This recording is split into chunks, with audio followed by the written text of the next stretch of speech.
So we're going to talk a little bit about types of e-bikes today. And basically at this point, if there is a bike, an analog bike, there is an e-bike alternative of it. E-bikes are the fastest growing segment of the bike industry, and they're e-bikes in every style you can imagine. That ranges from, mountain bikes, full suspension mountain bikes, hardtail mountain bikes, commuter bikes, cruiser bikes. You see some examples here on the screen. Road bikes. Pretty much, if you can imagine it, there's an e-bike version. There's trikes. There's trikes with two wheels in the back called the Delta trike. There's trikes. There's geese also. There's trikes with two wheels in the front. Those are called recumbent trikes.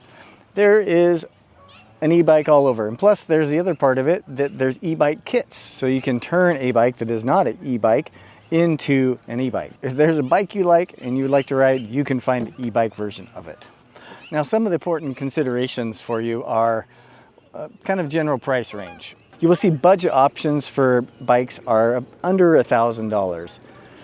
That can be a good starting point, but you will often find that you will have less replaceable parts, and there's going to be some compromises, especially on the components on the bike itself. Here at Saba, we recommend about $1,500 as a starting point to look at a bike that's going to be pretty fully featured, going to have some replaceable and serviceable parts, and will tend to have quality batteries, quality motor components, and stuff that's going to last you a long time, which is really what you want. The grass isn't all as green as the park here behind me. There are some drawbacks to e-bikes, and one of the things that really stands out to most people is the weight. An e-bike's going to be heavier, somewhere between 15 and 20 pounds heavier than its counterpart analog bike. There are exceptions when you start getting into higher budget e-bikes. One of those things, just like analog bikes, as you get more expensive, that's when you can start to see those weight reductions occur.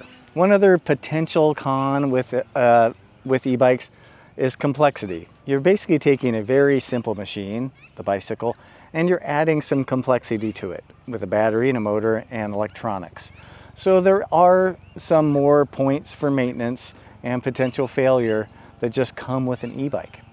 Cargo e-bikes are such a great use for the e-bike as a car replacement, like the cargo e-bike behind me, that we're going to dedicate a whole video to that. So there's going to be a video coming up that is all talking about cargo e-bikes.